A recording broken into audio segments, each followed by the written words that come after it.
ముఖ్యమంత్రి పదవిని చేపట్టిన తర్వాత తన భాషను మార్చుకోవాలి, తన యాసను మార్చుకోవాలి, తన మాటను మార్చుకోవాలి, తన ప్రవర్తనను మార్చుకోవాలి. కానీ ఇంకా రేవంత్ రెడ్డి గారు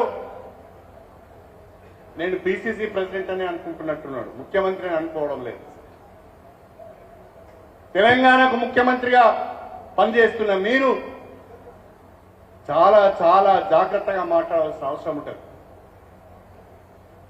ప్రజలందరూ కూడా మనల్ని గమనిస్తూ ఉంటారు. ఆ రేవంత్ రెడ్డి గారు మాట్లాడే భాష మనం మాట్లాడాలంటే కూడా నాకే సిగ్గు అనిపిస్తుంది. ఇక ఇంకో ఆయన ఉన్నాడు, నిన్న మొన్నటి వరకు మీ దగ్గర ఎంపీగా పనిచేసిన ఆయన.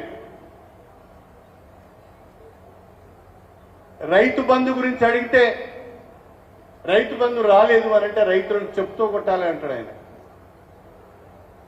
మన రాష్ట్రంలో 70 లక్షల మంది రైతులకు మనం రైతు బంధు ఇస్తున్నాం, రైతు రుణమాఫీ చేస్తున్నాం. 70 లక్షల మంది రైతులలో ఈ రోజు వరకు ఎంతమందికి రైతు బంధు వచ్చిందో కోమటిరెడ్డి వెంకటరెడ్డి గారు చెప్పాలి. నాకు తెలిసి రైతు బంధు రాని వాళ్ళు రాష్ట్రంలో ఇంకా అనేక లక్షల మంది ఉన్నారు. మీరు ఒక్కసారి మీ అధికారులు పిలుచుకొని మాట్లాడండి, చెప్తారు వాళ్ళు. 70 లక్షల మందికి రైతు బంధు రానిది నిజమైతే కోమటిరెడ్డి వెంకటరెడ్డి గారిని అడుగుతున్నా, ఎవరిని చెప్తూని కొట్టాలి,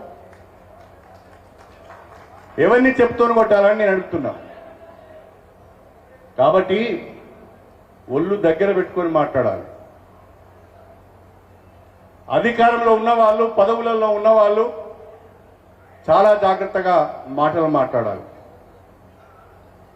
దీనికి అంతా కారణం ఏంటి అంటే, అయ్యో మనం ఏం చేసే పరిస్థితి లేదు, 420 హామీలు ఇచ్చినాము, ఇంకొక 5 నెలలో 6 నెలలో సంవత్సరం పోతే ప్రజలు తిరుగుబాటు చేసినట్టున్నారు, మన పరిస్థితి ఏందని భయపడి మనపైన దాడి చేసే ప్రయత్నం చేస్తున్నారు.